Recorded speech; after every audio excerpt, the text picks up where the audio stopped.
नमस्कार दोस्तों, स्वागत है आपका आज दिन भर की बड़ी सियासी खबरों में, जिसमें सबसे पहले जिक्र करेंगे कि शत्रुघ्न सिन्हा ने दे दिया है भारतीय जनता पार्टी को फिर से बड़ा झटका और कहा है कि राफेल डील पर जेपीसी की जांच होनी चाहिए। दूसरी बड़ी खबर में आपको बताएंगे कि 3 तलाक बिल पर बीजेपी और जेडीयू में मतभेद और बड़ा झटका नीतीश कुमार भी देते नजर आ रहे हैं इस वक्त केंद्र की सरकार को। तीसरी बड़ी खबर में जिक्र करेंगे बिहार के आरजेडी नेता ने कहा कि जब चूहे जहाज छोड़कर भागने लगे तो जहाज का डूबना तय है। और बड़ी खबर आ रही है, कहीं ना कहीं फूट पड़ती दिखाई दे रही है एनडीए में। और चौथी बड़ी खबर यहां पर आपको बताएंगे, जिसमें जिक्र करेंगे कि उत्तर प्रदेश में हो चुका है महाऐलान और मायावती अखिलेश यादव के बीच 37 सीटों का फार्मूला इस वक्त सुर्खियों में बना हुआ है। दोस्तों, हर एक खबर की गहराई में आपको ले जाएंगे, लेकिन उससे पहले आप अभी इस वीडियो को लाइक कर लीजिए और अभी तक आपने इस चैनल को सब्सक्राइब नहीं किया तो सब्सक्राइब करके घंटी बजा दीजिए। और दोस्तों, खबर में बढ़ने से पहले एक छोटा सा सवाल कि क्या 3 तलाक के मुद्दे पर सरकार का रुख जायज है? आप हमें हाँ या ना में कमेंट करके बताएं और खबर में आगे बढ़िए। दोस्तों, रुक करते हैं पहली खबर की तरफ। कांग्रेस को मिला बीजेपी के शत्रु का साथ और राफेल सौदे में जेपीसी की जांच की वकालत की है शत्रुघ्न सिन्हा ने। राफेल मुद्दे पर मोदी सरकार के खिलाफ कांग्रेस को बीजेपी के शत्रुघ्न सिन्हा का साथ मिल गया है। बीजेपी के असंतुष्ट नेता शत्रुघ्न सिन्हा ने राफेल सौदे में कथित वित्तीय अनियमितताओं की जांच के लिए संयुक्त संसदीय समिति यानी कि जेपीसी गठित करने की शुक्रवार को वकालत कर दी।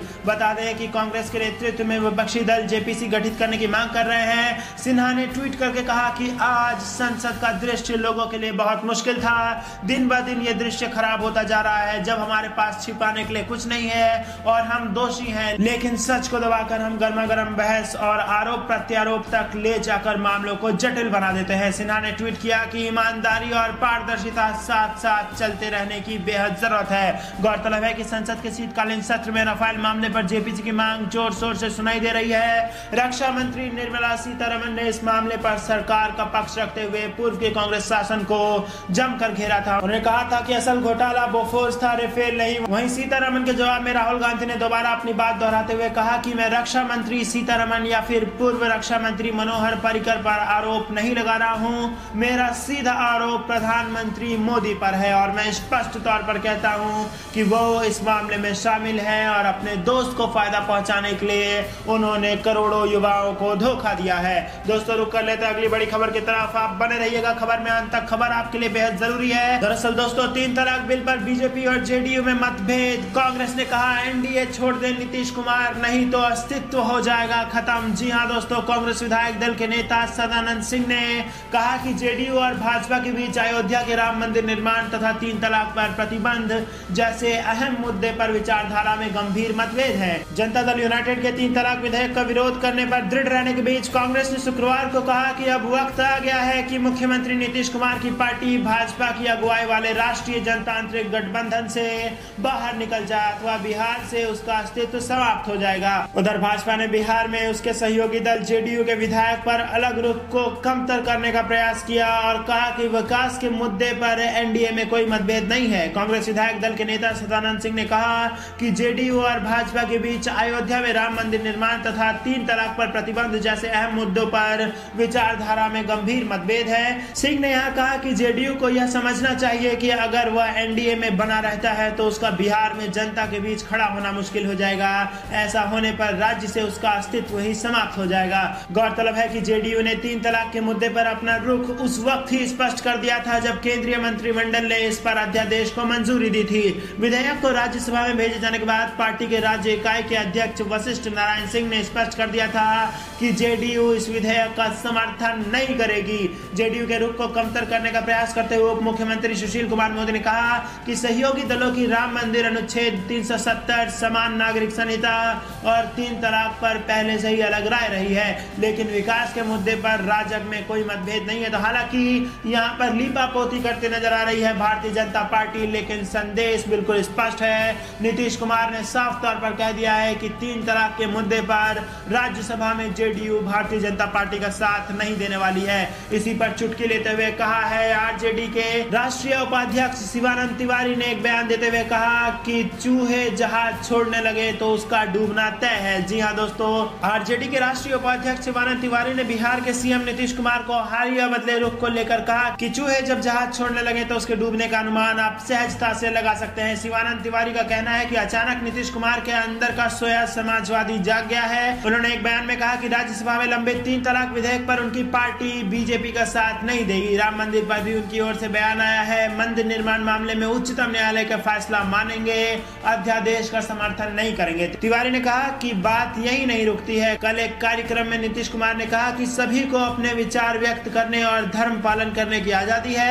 आगे कहते हैं कि आज पूरी दुनिया और देश भर में आपसी कटुता को बढ़ाने का माहौल पैदा किया जा रहा है, लेकिन यक्ष प्रश्न यह है कि अचानक नीतीश जी को यह सवाल परेशान क्यों करने लगा है, क्योंकि पिछले 3-4 वर्षों से कट्टरवाद, भारतीय संविधान, लोकतंत्र और हमारे बहुरंगी समाज के ताना बाना में तनाव पैदा कर रहा है। उन्होंने कहा कि नीतीश जी नासमझ व्यक्ति नहीं है। उनको पता है कि भाजपा के मातृ संगठन राष्ट्रीय स्वयंसेवक संघ यानी कि आरएसएस का यकीन उन मूल्यों में नहीं है जिनकी चिंता नीतीश जी को अचानक आज पुनः सताने लगी है। संघ की नीतियों और उसके खतरे को वो अच्छी तरह समझते हैं, इसलिए तो संघ मुक्त भारत बनाने के संकल्प के साथ उन लोगों से अलग हुए थे। मिट्टी में मिल जाऊंगा लेकिन अब इनके साथ नहीं जाऊंगा, इस भीष्म प्रतिज्ञा के बाद पुनः उनके पास जाने की हिम्मत उन्होंने कैसे जुटा ली। महागठबंधन से अलग होने की वजह भ्रष्टाचार वगैरह की उनकी बात तो बेमतलब है, मुझसे बेहतर कौन जानता है। तो ये कहना था आरजेडी के राष्ट्रीय उपाध्यक्ष का। शिवानंद ने आगे कहा कि राम मंदिर या 3 तलाक पर भाजपा या उनके लोगों का रुख नया तो नहीं है।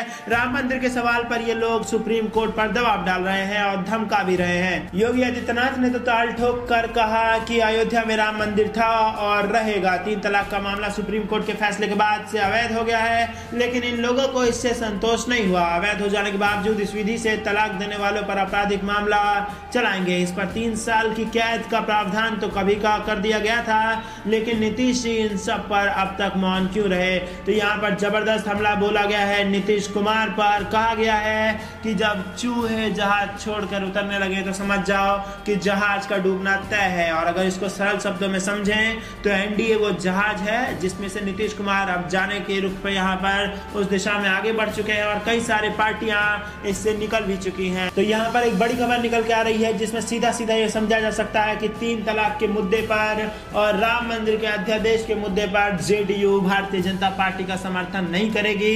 2 टूक ये बात जेडीयू कह चुकी है। अगली बड़ी खबर बेहद जरूरी, दिल्ली में हुआ माया अखिलेश के बीच सीटों का बंटवारा। 37 सीटों पर लड़ेंगे चुनाव। जी हाँ दोस्तों, लोकसभा चुनाव के लिए सभी पार्टियां अपने अपने स्तर पर तैयारी कर रही हैं। इसी कड़ी में शुक्रवार शाम को दिल्ली में बसपा सुप्रीमो मायावती और सपा सुप्रीमो अखिलेश यादव की मीटिंग हुई। सूत्र बताते हैं कि सीटों का बंटवारा तय हो गया है। इसमें दोनों पार्टियां 37 सीटों पर अपने प्रत्याशी उतारेंगे। शेष बची सीटों पर गठबंधन में शामिल अन्य दलों को चुनाव लड़ाने का मौका दिया जाएगा। सूत्रों ने बताया कि शुक्रवार शाम करीब 6 बजे मायावती की कोठी पर सपा मुखिया अखिलेश यादव पहुंचे। बताते हैं कि दोनों पार्टी मुखिया के बीच करीब 2 घंटे की बैठक हुई जिसमें सीटों का बंटवारा तय कर दिया गया है। दोनों पार्टियों ने यह फैसला कर लिया है कि किस किस लोकसभा सीट पर किस पार्टी का प्रत्याशी होगा। बराबर सीटों पर प्रत्याशी उतारने के पीछे बताया जा रहा है कि दोनों पार्टियां चाहती हैं कि किसी तरह का कोई विवाद ना हो।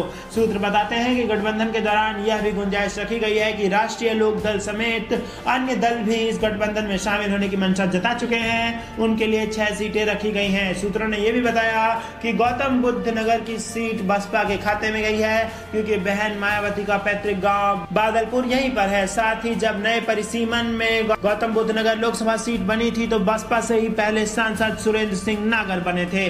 सूत्रों ने बताया कि मायावती का 15 जनवरी को जन्मदिन है। उसी दिन मायावती लखनऊ और दिल्ली में बैठेंगी। संभावना है कि प्रत्याशियों के नाम तय हो जाएंगे। गौतम बुद्ध नगर से चुनाव लड़ने के लिए करीब 8 लोग पार्टी से टिकट मांग चुके हैं। तो ये थी दिन भर की कुछ बड़ी सियासी खबरें जो कि आप तक हमें पहुंचाना बेहद जरूरी था। अब आपकी जिम्मेदारी है कि आप कमेंट करके आप हमें अपनी राय जरूर बताएं। और उससे पहले दोस्तों, आप अभी इस वीडियो को लाइक कर लें और इस लाल बटन को दबा के इस चैनल को फ्री में सब्सक्राइब कर लें अगर अभी तक नहीं किया है तो, और इस घंटी को दबा दें ताकि ऐसी हर खबर आप तक सबसे तेज पहुंचती रहे। जुड़े रहने के लिए आप सभी का बहुत बहुत धन्यवाद। आप देख रहे थे आपका अपना चैनल द धक्कम पेरी न्यूज। जय हिंद, जय भारत।